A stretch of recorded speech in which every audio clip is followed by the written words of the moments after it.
दोस्तों नमस्कार, मैं हूं रोहित शर्मा और आप देखना शुरू कर चुके हैं हिंदुस्तान 9। थाना भवन में है मंत्री जी हमारे साथ हैं। पार्टी ने फिर से भरोसा इन पर जताया है और टिकट देकर भेज दिया है चुनाव लड़ने के लिए। मंत्री जी, पिछले कुछ दिन से देख रहा हूं रेगुलर आप लगे हुए हैं थाना भवन के गांव-गांव जाकर, किस तरह का माहौल नज़र आ रहा है? नहीं, बहुत शानदार माहौल है और आदरणीय मोदी जी, आदरणीय योगी जी का जो विकास है और सबसे बड़ी बात है उत्तर प्रदेश की जो कानून व्यवस्था है उसे लेकर के लोगों में बहुत उत्साह है। 36 बिरादरियों का समर्थन है और जिस तरह से एक अभूतपूर्व परिवर्तन देश के अंदर हुआ है, प्रदेश के अंदर हुआ है, उसे लेकर के गाँव से लेकर के अंतिम छोर तक बैठा व्यक्ति उसकी प्रशंसा कर रहा है। युवाओं में भारी उत्साह है। हमारा पिछड़ा वर्ग और मैं कह सकता हूँ कोई बिरादरी ऐसी नहीं है जो आज मोदी जी योगी जी के नाम पर पूरी तरह चार्ज ना हो। और सबका यही कहना है ऐसी सरकार बहुत मुश्किल से मिलती है, बहुत भाग्य से मिलती है। और जिन्होंने रात दिन, आदरणीय मोदी जी ने लगातार 20 घंटे काम कर रहे हैं, आदरणीय योगी जी लगातार 20 घंटे काम कर रहे हैं और हमारे लिए ही काम कर रहे हैं। लगातार उनकी मंशा है कि किस तरह हम प्रदेश को, देश को आगे लेकर के जाएँ। और इसीलिए मुझे लग रहा है कि गाँव-गाँव जहाँ भी जाते हैं हमसे पहले लोग मोदी योगी बोलते हैं। तो केवल और केवल औपचारिकता के कारण हम लोग जा रहे हैं, आ रहे हैं, बातचीत कर रहे हैं, लेकिन पूरी तरह लोग खुद प्रत्याशी बन करके चुनाव लड़ रहे हैं। पिछली बार सामने 2 मुस्लिम कैंडिडेट थे, आप थे इधर से। अब की बार हो सकता है एक ही कैंडिडेट रह जाए। टिकट भी फाइनल हो गया है गठबंधन का। अभी कयास लगाए जा रहे हैं कि जो दूसरे समर्थक थे, कार्यकर्ता थे आरएलडी के, राव वारिस, हो सकता है वो बसपा में जाएं, लेकिन अभी तक गए नहीं हैं। अगर एक ही कैंडिडेट रह जाता है तो चुनाव को फिर कितना आसान देखते हैं, कितना कठिन देखते हैं उसके बाद? क्योंकि जहाँ पर देखें 2013 में आपका नाम सबसे आगे रहा, आप पर केस भी, मुकदमे भी लग गए। उसके बाद एक जो हिंदू लोग थे उनकी एक आस्था जुड़ी, आपसे एक उम्मीद जुड़ी और आपके साथ लग लिए थे सब लोग। तो उस चीज़ को कैसे देखते हैं? हिंदू मुसलमान का क्या चुनाव बनेगा यहाँ पर, या फिर विकास के मुद्दे पर लोग बात करने वाले? नहीं, यहाँ जहाँ तक हिंदू मुसलमान की बात है, सबने देखा है यहाँ छात्रों के साथ छेड़छाड़ होते, सबने देखा है मुजफ्फरनगर का दंगा, सबने देखा है कैराना का पलायन। तो लोग कानून व्यवस्था को फोकस कर रहे हैं और हम विकास के आधार पर आगे बढ़ रहे हैं। कानून व्यवस्था भी, विकास भी।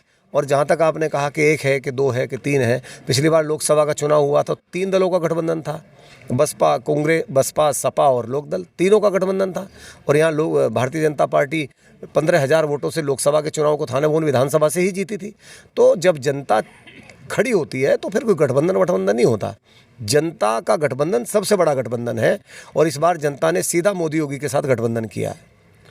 एक चीज़ और है, अभी 1-2 दिन से मैं देख रहा हूँ सोशल मीडिया पर 1-2 वीडियो वायरल हो रही हैं। एक संभल का एक वीडियो था, उसमें एक व्यक्ति टोपी पहने हुए बोल रहा है जब हमारी सरकार आएगी तो देख लेंगे, अभी कर लीजिएगा चालान।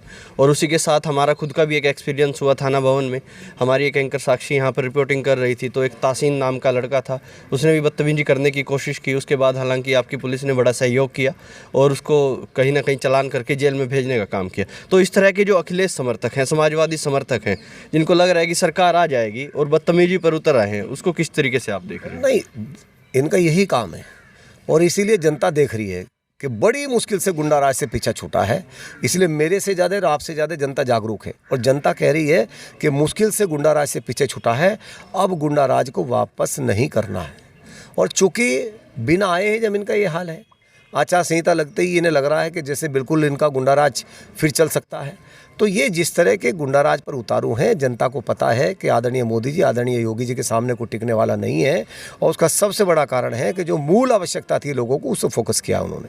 कैराना से नाहिद हसन कल सरेंडर कर दिया है, जेल चले गए हैं। भारतीय जनता पार्टी लगातार वादी पार्टी पर कि जिन पर गैंगस्टर एक्ट लगा है उनको टिकट दे दिया है, इसको किस तरीके से आप देख रहे हैं? नहीं, नाहिद हसन हो, इमरान मसूद हो, जितने भी हैं, कादिर राणा हो, ये सारी एक फ़ौज है और ये पूरी फ़ौज वही काम करती है। पूरे पश्चिमी उत्तर प्रदेश में जितना दंगा हुआ, जितना बवाल हुआ, कहीं भी कोई बवाल कराना हो, तो ये सब उसके एक्सपर्टाइज है इन लोगों के पास।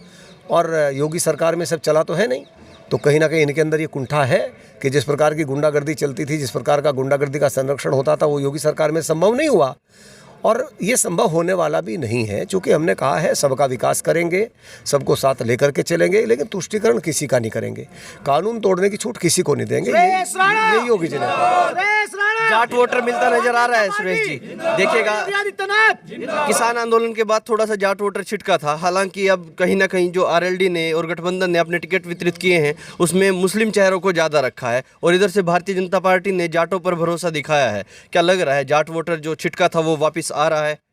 नहीं, दरअसल हम जाति के आधार पर नहीं सोचते, हम देश के आधार पर सोचते हैं और 36 बिरादरियों का बड़ा समर्थन भारतीय जनता पार्टी के साथ है। बिल्कुल, धन्यवाद। देखिएगा सुरेश राणा जी से हम बातचीत कर रहे थे और कह रहे हैं 36 बिरादरी का समर्थन भारतीय जनता पार्टी के साथ है।